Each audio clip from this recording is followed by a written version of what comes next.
afternoon, and welcome to The Huddle, hosted by the Executive Operators Forum and the Developers Collective. Both groups have hosted several industry conversations over the past months to address issues and innovations that will impact the future of senior living development. And we are delighted to have you join us for today's conversations. For those of you who don't know me, I'm Corey Denman, an Executive Operators Forum board member and COO of Direct Supply. Let me give you a little background on the two groups hosting today's event. The Executive Operators Forum began 13 years ago as a forum for senior living operators in the industry to network with one another, to share best practices, to collaborate, and to develop and improve the leadership skills of rising leaders in senior living. The Developers Collective began 5 years ago to provide an opportunity for developers, property owners, operator and developers, and the supporting financial community to network, share best practices, and innovative trends that can continue to transform senior housing. We bring these two groups together today at the beginning of this new year to talk about how the impact of COVID, the new administration, and advancing innovation will impact the senior living industry in 2021 and beyond. To provide the remarks today, we are joined by Direct Supply CEO Bob Hillis, a man who's become one of the most influential leaders in senior health. Work not only in building Direct Supply, but working with thousands of companies throughout the supply chain, senior health operators and owners, politicians, public policy stakeholders, and most importantly, the seniors whose lives we work every day to make better. Many of you know Bob really well, and some of you are newer to Bob and his work and passion for senior living. Bob has been fighting for senior living in a variety of ways through innovation and industry leadership and public policy for the last 2 decades. The public policy part has been especially important during this pandemic. Bob started his work here in the late 1990s and was instrumental in many major wins for funding and regulation after the payment changes in 2000 and the 2 decades since, bringing billions in federal funding to senior living. This year, for the first time ever, getting federal funding for assisted living. During this past year, it hasn't been uncommon at all for Bob to get interrupted in meetings, to take calls from Seema Verma, the head of CMS, or even the vice president, or others in senior political leadership to help our country's top politicians navigate this pandemic in support of senior living. Please join me in welcoming to the stage to share some of his perspectives on the path ahead for senior living, the founder and CEO of Direct Supply, Bob Hillis.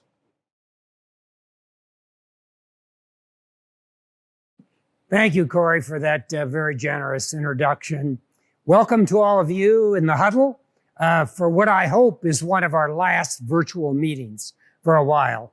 I know all of you probably feel the same way I do. We're done with this. But that's a great segue into the new normal. You know, the effects of the pandemic were varied across our economy and certainly senior living. But one thing was constant. Not one of us had in our business plans going into 2020 or any of our strategic documents, what if a global pandemic that would disproportionately affect the elderly descend on the United States? I do a lot of strategy work, and I suspect most of you do too. I formulated a law 40 years ago that you'll never predict what the next black swan event is, but it will come every 10 to 15 years. The experience that led me to that was I did a big leveraged buyout in the 1970s, borrowed a ton of money, and watched the prime interest rate rise to 21%. That's pretty unthinkable today. You know, all of our models showed that the highest rate possible would have been 12%, which it had never been in history. But that black swan ultimately tanked the company. But the lesson was indelible. Always be prepared. COVID-19 was that black swan for senior living last year, and we were not prepared for the occupancy decline that came with it. Frankly, it was unthinkable. No one's models had any assumptions that would fit. No one really had an emergency plan on the shelf. We all moved immediately into a reactive mode, and I suspect many of you are still operating there. Today, I'd like to make a few comments around maybe what the new normal could turn out to be. I'm not trying to predict the future here, but shape a vision that we can all work toward to stabilize and grow our industry. First, let's start with politics, policy, and power. The eyes of the world will soon be on us, answering the question, why did so many people die in SNFs and assisted living? This can take two paths. A blame game, which will severely damage our reputations, or a lessons learned game where we shape a very different future. Believe it or not, we have the power to pick, but we need to act swiftly, boldly, and broadly to do it. We need to shape the narrative of lessons learned and develop the solution for the new normal in senior living. Democrat or Republican, the election had an impact, and it will have consequences on how we think. If you don't believe me, consider the proposal President Biden just put forward, $1.9 trillion for COVID and economic relief. It contained not $1 for senior living or SNFs or any other healthcare providers like hospitals, but it did contain more regulation. This is not a commentary on the new president, but it is a call to action on how good we will be at dealing with a whole new administration. The senior living industry has taken over $15 billion of bailout money in just under 9 months. When Direct Supply was advocating for the industry, many of the policymakers didn't even know what assisted living was. The response was often, what is assisted living? We got the money, but no matter what you think, there is a wave of accountability coming for that money. If you just used it to fund losses and made no changes strategically in how you will operate in the future, it'll be a hard time ahead for you. The same old way of doing business is not an option. You have to find a new normal. Second, technology has been accelerated in both a fast-forward time lapse and the rate of acceleration. It is important to note that not only did we leap 10 years ahead in a single year, we tripled the speed at which we need to work in technology adoption. As an industry that has been very slow to adopt new technology, we need better change management at the top of our agenda. Our customers are being shaped by consumerism. The world changed their lives on a dime on how they work, live, buy, and interact with healthcare. That genie is not going away. It is out of the bottle. Telemedicine, infection control, indoor air quality, medication and medical procedures in-house. All of this and more is going to change how you must look at technology. Technology is the principal avenue to restore census. Think about that for a minute. The principal avenue to restore census. So we are really going to have to get good at this technology adoption and implementation. Thirdly, COVID has impacted where people want to age and live.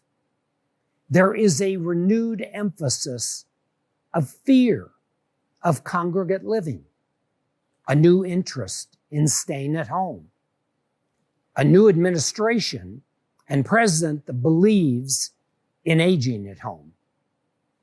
All of these are substantial hurdles to recovering our census. If we offer just what we were doing before the pandemic, we will become irrelevant.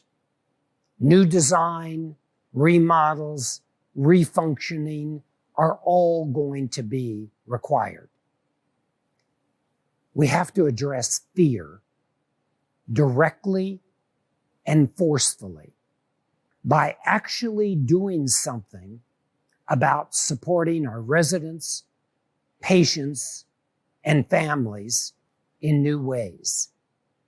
If our first line of defense continues to be to send residents and patients to a hospital, we're going to lose. A complete consumer-centric mentality is going to need to become the bedrock of our strategic planning. At the bottom of all of this is one consistent challenge. Will we be ready to make congregate care attractive to our next wave of customers? So far, I would postulate the answer is no. But it's not too late. There are many things that we can do to be ready so that patients and residents will want to join us. Thank you for having me, and let's keep this conversation going. Now I'm going to hand it back to Corey. Thank you, Bob. That was great. Now it's time for our Q&A session with our audience. Would you please join me on the mezzanine?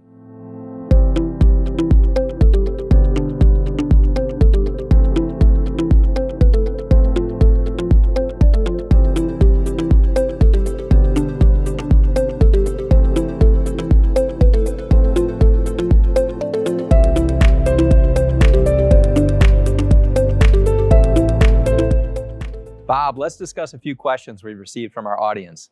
We'll start with a couple questions from our EOF and Developers Collective board members. The first one focuses on the new administration. With single-party control of both the executive and legislative branches, what changes do you anticipate on issues that affect senior living the most? The two areas mentioned specifically are regulation and tort reform and liability protections. Well, Corey, that's the $64,000 question. As I mentioned in my earlier comments, we just had a look at the Biden $1.9 trillion bailout plan, and we didn't have a dollar in it, and we got more regulation. So unfunded mandates are one of the things that are our biggest worry. However, that bill's not going to stand as is. There's going to be a lot of work done on it. We hope to be in it at some point, either in the beginning, depends on whether they skinny the bill down or not. We think we have a good chance of educating the Biden administration on the importance of focusing on senior living and skilled nursing. However, I do want to say that the election in Georgia has consequences. Now that the Democrats have control of all three houses, they're highly influenced by the trial lawyers, and getting any form of liability reform is going to be tougher. But we still haven't given up hope. We hope we can get it. Regulation is likely to increase. The question is, can those increases in regulation be funded by the Biden administration? And of course, that's our job, is to how do we get in there and influence them to do that. Thanks, Bob. Our next question is, do we have close contacts in place in the new administration? New cabinet members, legislative leaders, et cetera? We do. We have a stable of both Democratic and Republican lobbyists. And we have some good relationships with the leadership, of course, in Speaker Pelosi and now Leader Schumer, who have been longtime friends of the industry and we've been involved with for a long time. We will need to do some work on the Biden cabinet.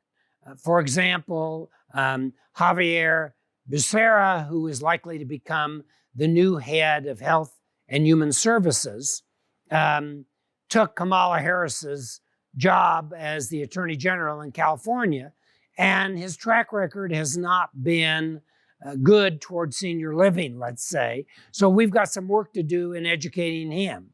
I think that all in all, we do have some positive notes. For example, Javier's roommate was one of our Democratic lobbyists. So we do have contacts, we can work with it, but it's going to be a tougher battle than we had in the last administration. Our next question is, how has COVID changed Washington's perception of our industry? And how might that change our industry's lobbying strategies and opportunities for us in the future? I think that's a really important question. In my remarks, I talked a little bit about the two roads we could go down. One of the roads is being accused of not doing enough, and that's why all the deaths occurred. The other is us helping to shape the narrative around we really did every single thing in our power. But the $64,000 question here is going to be, what are we going to do differently in the new normal that's going to allow us to be able to address the public and the administration on what steps we're taking to make our facilities safer. Now, we're broadcasting today from the Direct Supply Innovation Center in downtown Milwaukee, and we had down here for a year before COVID hit some research work going on indoor air quality. And as soon as COVID hit, we introduced this new technology, needlepoint bipolar ionization, and we've put it in a couple of thousand homes already to really try and bring down the fear factor with people coming into congregate living. And we're going to need a lot of new things in the new normal to really make people feel comfortable to moving in. And so I think the challenge is substantial. I think there's a lot of work that's going to have to be done. And but we're up to it. Sounds like we have a lot of new and different opportunities, and that actually leads right into our next question about occupancy levels. How drastic could the impact be on occupancy, and when do you predict a rebound? Well, none of us came close to predicting what the decline in occupancy would be. You know, we're going to have people arguing about what that number is forever, but our data shows something in the neighborhood of 1,600 basis points for nursing homes and 800 basis points for assisted living. And so we're really looking at occupancy declines that are so drastic, none of our econometric models have really been able to deal with this. I am hopeful, however, that there is going to be a V recovery in terms of occupancy, but it's not going to be really, really fast. I'm thinking 12 to 18 months, probably 18 months before we're back to levels that we were in January and February of 2020. The vaccine can make a major, major difference here. Hospitals need to restart elective surgeries. We need to be able to tour people in assisted living buildings freely and openly so that people are not afraid. And that's going to take a while, even after the vaccines. So it's probably going to be the fourth quarter of 21 before we're really feeling like we can engage in things on a more normal basis. It sounds like we're going to have to restore confidence that senior living communities are among the safest places for seniors to be. Absolutely. How about a question on innovation? As technology was more readily adopted during COVID, have there been any that seem to be here to stay? Well, I think that there is a lot that's here to stay, not that we are necessarily totally prepared to go that direction, but absolutely, without a question, telemedicine. We need to inject more doctors into the care of these seniors. And the only economical way to do this is going to be through telemedicine. I also think that indoor air quality is going to become a gigantic deal. I mean, it's not just COVID. We've been fighting problems inside nursing homes from the flu and Legionnaire's disease and lots of other stuff for years. And so indoor air quality is going to continue to be a big issue. And then medication and medical equipment inside both senior living and skilled nursing. We're going to have to learn how to take care of patients better inside our own walls. If our first response, as I said before, is to send a patient or a resident to a hospital, that is going to become more and more unacceptable behavior for families and the residents themselves. And so we're going to be more in the healthcare business than we ever were. And so those are changes that I think COVID made that are here to stay. Definitely. The pandemic helped us leap forward in spaces like telehealth that would have been a decade or more out, and to surpass regulatory change resistance from physicians and others. So there's certainly some good we can take out of this pandemic and crisis we've seen. This will be our final question. Most, if not all, senior living developers and operators are looking for technological innovations and solutions. Where will these come from? Traditional companies getting into the senior market, startups, and how do we accelerate adoption? Well, that's an interesting question, and we deal with that on a routine basis in our Innovation and Technology Center, which is partnered with dozens of companies in senior living, universities, and a whole bunch of startups. And I would say that the innovation is going to come 50-50. It's going to come 50% from established companies who may want to enter assisted living or bring their technology into assisted living, and 50% from startups. But that's a really rough road. We looked at more than 2,200 companies in the last couple of years and only found 32 that really had technology that would benefit senior living. But that's where we've got to dig. We really have to dig into the adoption of technologies that are in other places in healthcare and brand new technologies coming out of startups. So we're very excited about it. And we think that the increase in innovation is going to be 3 or 4 times what it was pre-COVID. And so we're really going to have to get good in this industry in change management. I mean, because we're going to have to adopt new technologies and we're going to have to get them in place much faster than we've done before. And we've been a laggard as an industry in innovation. And so now this gives us a great opportunity to make a step function change and go in and really go after it. Absolutely. We'll have to retain that speed and agility we learned during the pandemic for the years to come. Yep. Well, thank you, Bob, for sharing your thoughts and insights with us.